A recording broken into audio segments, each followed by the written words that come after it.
Hello and welcome to my presentation of the West Coast Kelp Forest Monitoring Program Training Workshop. I am your host, Tanya Cochran. Welcome to the West Coast Kelp Forest Ecosystem Monitoring Program Volunteer Training Workshop. We hope to engage in volunteers like you in collecting valuable data on 6 indicator species of kelp forest health: Dungeness crab, blue whale, comb jelly, orcas, market squid, and Chinook salmon. Through monitoring the populations of these species over time, we can discover the biodiversity and resilience of this critical ecosystem. Your work directly informs our knowledge and conservation. Our volunteer program needs some skills to ensure safety and good data quality. Most significantly, participants need scuba certification at the advanced open water level or comparable, since we will be conducting underwater surveys at depths up to 30 feet. Some basic boat handling skills are useful for our offshore monitoring sites. Don't worry if you are not an expert with species identification. We will do a comprehensive training on target species identification. You will also need physical ability to wade rocky shorelines during our intertidal surveys. According to Hamilton et al., effectively managing kelp forests poses challenges because they are notoriously dynamic systems, can be expensive and time-consuming to monitor, which is why your careful adherence to our data collection protocols is essential to the program's success. Kelp forests provide tremendous ecological and economic value. Globally, kelp forests provide ecological services worth around $500 billion annually, according to research by Egger et al. As foundation species, these underwater forests alter the surroundings to provide home for many other life, but they are in grave danger. NOAA states that kelp needs cold water to flourish, and that the sustainability of kelp forest is seriously threatened by rising seawater temperatures brought on by global warming. Additionally, the loss of predators can also grazers like sea urchins to consume entire kelp forests. Your data collection efforts will help scientists track changes in these ecosystems, identify areas of concern, and inform protection and restoration efforts. Citizen science is crucial for filling monitoring gaps across vast coastal areas. Our preliminary research has revealed interesting patterns in species distribution throughout the kelp forest ecosystems. As you can see in this graph, we found Chinook salmon to be most abundant, with over 80 individuals observed primarily at shallow depths around 0.5 to 3 meters. Market squid showed significant presence at the middle depths, which is 2 to 5 meters, with approximately 60 individuals counted. Marine mammals like orcas and blue whales were present, but in much lower numbers, which is expected given their position in the food web. This data aligns with NOAA's description of kelp forest as habitats that support a wide variety of fish, invertebrates, and marine mammals, forming the basis for a rich ecosystem. These findings provide a baseline for our monitoring program and highlight the importance of sampling at multiple depths. Our previous monitoring efforts revealed several limitations. Traditional sampling methods were constrained by dive time and could only cover small areas of the kelp forest ecosystem.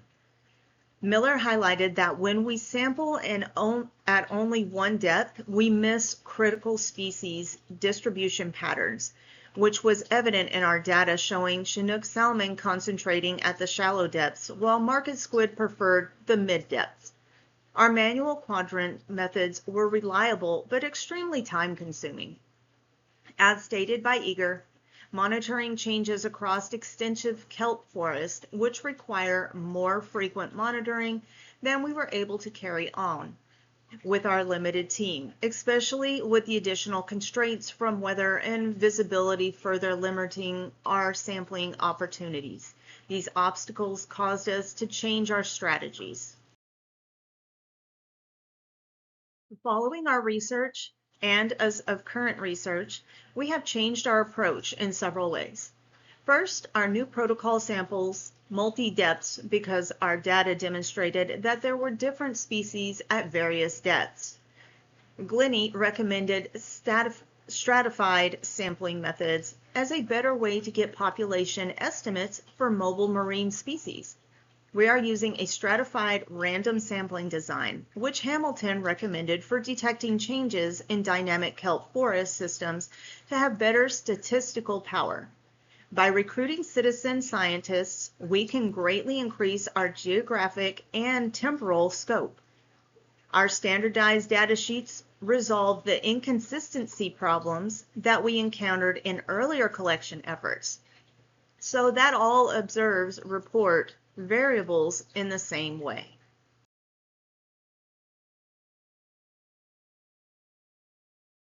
Our underwater survey methodology is designed to gather the consistent, applicable data at all depths. You will be conducted scuba quadrant surveys at 3 standardized depths, 1 meter, 3 meter, and 5 meters, for 30 minutes each. While conducting these surveys, you will record all target species seen within your view and record them on our standardized data sheet. Hamilton highlighted the need for monitoring at the biologically meaningful temporal and spatial scales, which is why we are conducting this multi-depth survey. You will also photograph key species to verify and measure water quality parameters such as temperature, visibility, and current strengths at each depth using the provided tools.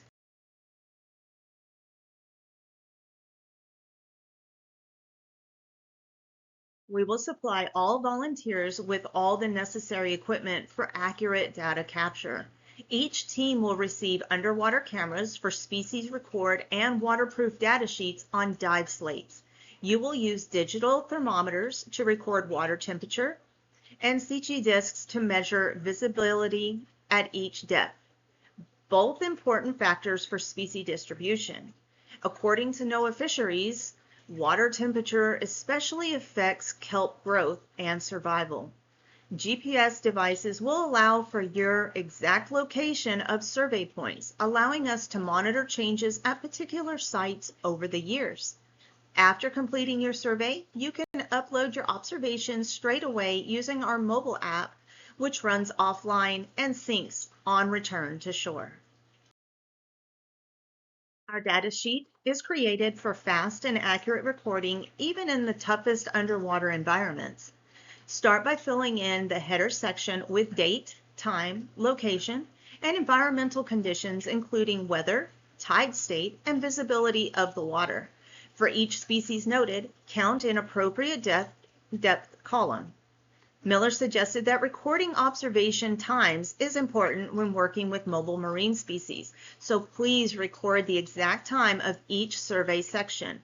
The comments section is useful for behavioral observations, as Eager discovered that behavioral data gives important background knowledge of species interactions.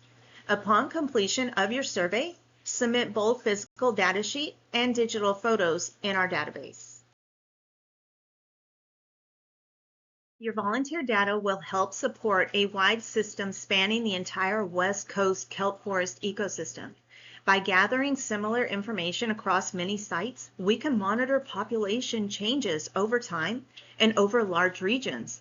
This type of approach allows for the pre-season detection of concerning changes in key indicating species before ecosystem-wide impacts, according to Hamilton. Your data will immediately inform the restoration and conservation by highlighting declining or odd occurrences in the areas.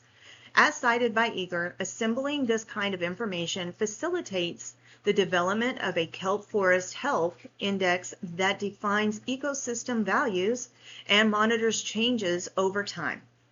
Your involvement is actually saving these crucial underwater forests. I want to thank you for observing my presentation. I hope you enjoyed it. And this is the conclusion of my kelp forest. Enjoy.